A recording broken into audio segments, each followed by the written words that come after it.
All right, good day, everyone. So, like I promised you guys, we have commenced this video sharing content purely for physics, for high school students, for university graduates, for college students, for everyone anywhere that wants to learn physics. So today I'm going to be starting from something very, very, very, very basic, right? Which is dimensional analysis.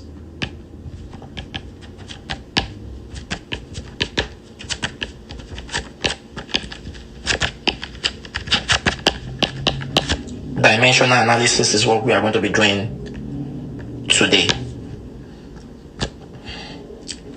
Right.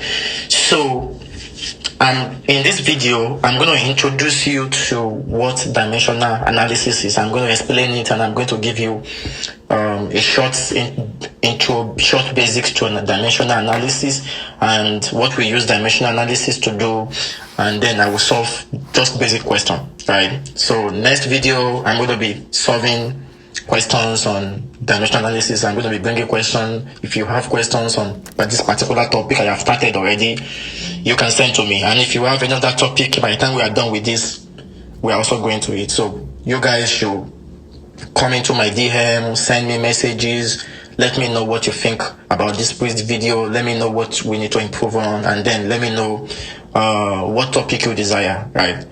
So now let's commence this class. Dimensional analysis is from the word dimension, right? The analysis part of it is that we are trying to analyze some particular formulas. What do we use dimensional analysis for? There are three major things we use dimensional analysis for, which is the first one. We use dimension analysis to check if a formula is correct, if a formula is dimensionally consistent. We also use this dimensional analysis to generate formula. All of the formulas you see, it's easy to create a formula for yourself if you know the principle of dimensional analysis and you are very good with mathematics, right? And then the third one is to check what will be the unit for every quantity that I have. For example, we say force. How did they come about force being kilogram meter per second squared? Right? How did they come about that? All of the units, you don't have to cram a unit, you don't have to cram what a unit is, right? So any unit for any quantity can be derived using dimensional analysis, right? So you don't need to start, because in physics we have a lot of formulas, and then you don't need to start putting units in your head. Just know what to do and how to analyze the formula dimensionally. Don't forget I said we use it to derive unit for every quantity we have in physics. We use it to check if a formula is viable, if a formula is dimensionally correct. We don't want to ascertain that, okay, so Albert Einstein is saying this formula is correct, and then we just accept. This formula has to be checked dimensionally if it is correct, mathematically, if it is dimensionally consistent, if it is dimensionally viable. You are getting me? So how to check, I'm going to show you today. I'm going to put you through how to check it today, right? And then the last one is to derive formula itself. All of the formulas you see in physics can be derived using dimensional analysis. If you follow the principle of dimensional analysis and your mathematics is correct, right, you are going to be able to derive a formula for yourself without anyone's support. All right, so let's begin this. So the highlight here is this. The first one, we have 7 basic quantities. Right. We have 7 basic quantities. That is one thing you should know. I'm going to list them out for you. And as a result, we can actually call them basic, or you call it fundamental. Is either you call it basic or you call it fundamental. Basic quantities or fundamental quantities. You are saying the same thing. So I'm going to create a table right now, which is going to probably explain to you the basic quantity, what their dimension is, and you'll be able to move on from there.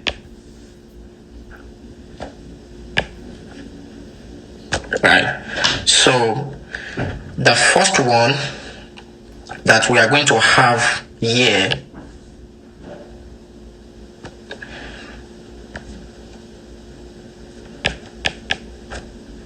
let's say we have the basic quantities.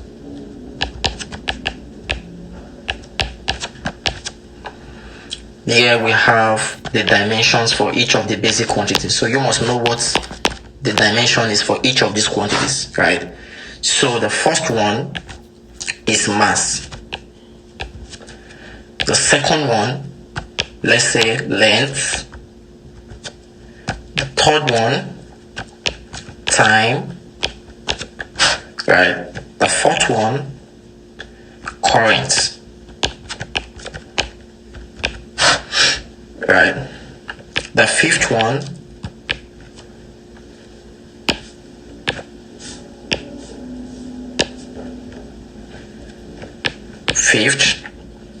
we have temperature, or we have thermodynamics temperature. We have types of temperature that we in physics, but let me just call it the temperature. The sixth one, we have amount of substance. Amount of substance. And then the seventh, which is the last one, we have the luminous intensity. Luminous intensity. Luminous intensity. So these are the 7 basic fundamental quantities that we have, right? These are the 7 basic fundamental quantities that we have. And what does these fundamental quantities mean? These fundamental quantities means that these 7 quantities are the basic, they are the fundamental, right? Like once you break down a particular quantity, let's say you break down force, it turns to mass times acceleration. The mass is what you can see here, right? If you go ahead to break down the acceleration again, you are going to get what? Velocity over time. You are seeing time here. So the only thing to break down again is what? The velocity. If you bring down the velocity, you are going to have what? Displacement over time again. The time is sorted out as a basic quantity here. So what you have there is the displacement. The displacement is just the length, but as a vector quantity, because it has a direction, right? The distance has no direction. So for this mass, length, time, current, temperature, amount of substance, and luminous intensity, they are the 7 basic. Once you want to solve dimensional analysis, you need to break down any formula you want to check, any formula you want to create, any formula you want to provide a particular unit for. You need to break that formula down to be able to fall into one of these 7. It's either mass, length, time, current, temperature, amount of substance, or luminous intensity. So let's find out what are the dimensions of each of these quantities. We write the dimension in capital letter. It's either you write it as M, you write it as capital M, this as capital L, the time is capital T, the current is capital I, the temperature is theta, right? The amount of substance is capital N, right? The luminous intensity is capital J, right? So, but in some other way, you will also be required to write this in a respectable way, right? A way to show that this is not a unit, this is a dimension. So we usually write it as in, right, this.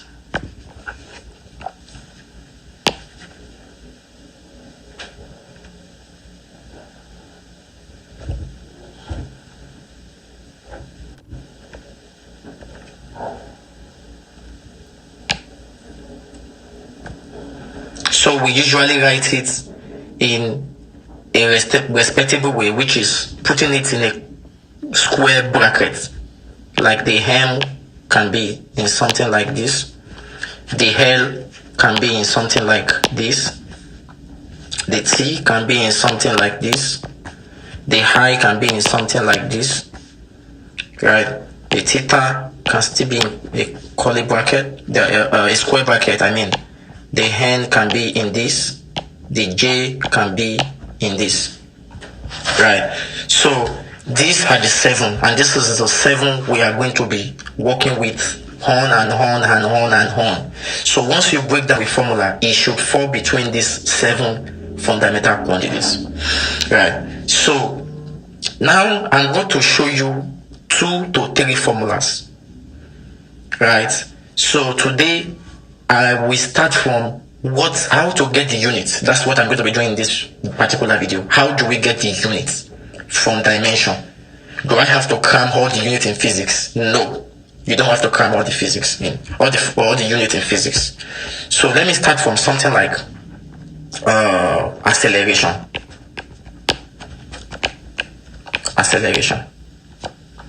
Let's say you want to find the units of acceleration, and like I said, you need to first start from what is acceleration. You need to first know the formula. Once you know the formula, you can get the units, right? So what we use as acceleration, we call it small letter a. A small a, which is velocity all over time, right? And then you know that the velocity itself can still be broken down. I told you have to break this down, which is small v, which is a displacement all over time, right? So what is the v? The v here, velocity here is v, the time here is t. Displacement here is s, right? The time here is t. So you can put all this formula back into whatever you want to have, and you are going to have the unit falling down. But before you get the unit, you have to first get the dimension, right? So the displacement now is the length. The displacement is the length you are seeing in number 2. The time is there already, and the velocity itself is s over t, which is the displacement over time. Right. So what is the dimension for velocity? The dimension now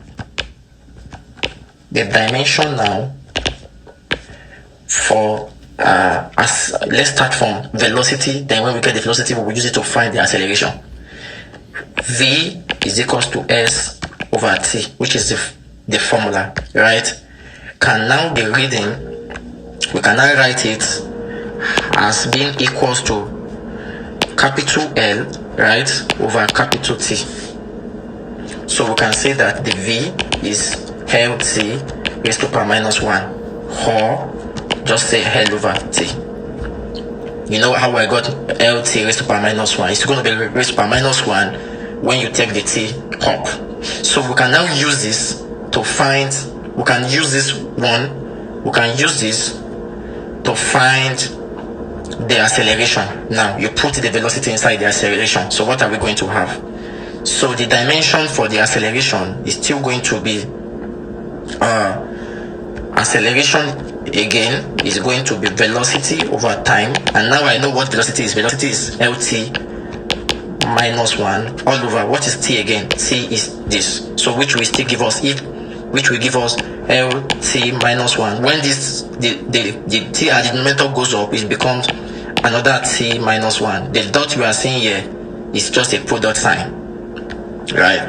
So at the end of the day, you are going to have your A to give us LT raised to power minus 2, because when you have T raised to power minus 1, T raised to power minus 1, that is T raised to power minus 2. So you have got the dimensions for acceleration is LT raised to power minus 1. You can see it. I'm using whatever I have under the dimension here. It's either you have M, LT, you cannot have anything outside of this 7. Alright, so next thing now is I've got the dimension, and I said it's easy to find the unit after getting the dimension. So how do we do it? It's very simple. Once you are able to have your M, that is in kilogram. Once you are able to get the length is in meters, the time is in seconds, right? So you know all of this. You have to know all of the basic units as well. The basic units. Now, let me quickly write out the basic unit for you so that you won't get confused. For the mass, these are basic units. For the mass, we have for the time, we have for length, we have for amount of substance,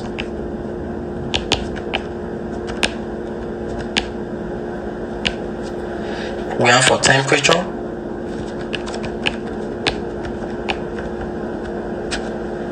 we have for luminous intensity,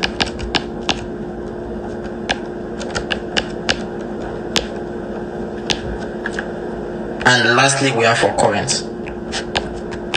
So you need to be able to know what are the basic units of each of these quantity. It's different from the dimension. Don't forget, our goal here is to find the unit. So you must know, anytime I see the length, what should I put? Anytime I see this, anytime I see the time, what should I put? So once you want to do that, you just come to the mass. Let's represent everything here with. You don't forget that the dimension for mass is L. This is T. Sorry. This is the dimension is capital M. Right. M, I mean, this is T, this is L, right? Amount of substance, if you check, I've talked about that, which is N. Amount of substance is N. The temperature is theta, right? In luminous intensity is the J, right? These are the basic quantities, and then the ones in bracket are the basic dimensions. So what are the units? We all know this is kilogram. The mass is kilogram, right? That is kg. This one is seconds. Just write S. The length is meters. Just write m, right? So amount of substance there is just moles. It's moles. You can shorten it and put moles, right? The temperature here, is either you have Kelvin or you have degrees Celsius, whatever you want to use, right? And then the luminous intensity, you have it. Luminous intensity, you have it as Candela, which is just shorten it as CD, right? Then the current, you have ampere. So these are the basic units, right? These are the basic units. So from there, we can now go back to what we were solving, which is the acceleration. If you recall, in this video, we were able to solve that acceleration is Lt raised to power minus 2, which is this, right? Solving that down, anywhere you see L, you can put the meters, small letter M. Anywhere you see T, just go and put this, but don't touch the numbers. Every of the power you have can be returned back. So therefore, in a simple way, you will just have your acceleration to give us L here means what? M, right? Your capital T here means seconds, which is the time. Then you return back your dish, and you'll be able to get your what your unit for acceleration is, which is meter per second squared, right? So I'm going to leave you on to solve for other quantities as well, right? You can try lots of quantities. You can try for force, you can try for density, right? You can try for pressure, you can try for momentum. They are on and on. Just keep trying and checking. If you can try. You can try for all other quantities that you want to check for, right? So for now, you can check if you know how to find the unit. You don't have to cram the acceleration times acceleration is meter per second squared. You don't need to cram it, right? The only thing you need to do is to know how to find the dimension and then from the dimension we can find the unit. So that is going to be the end of this video. In my next video, I'm going to be teaching you how to now know if a formula is dimensionally correct. How is a formula dimensionally correct? Right? That is what I'm going to be releasing in my next video. I want you to share this to your friends, share this to everyone around you that needs physics. Like this video. I'm going to be dropping my YouTube channel as well. Follow up on my videos, like my videos, and let's enjoy physics together. Thank you.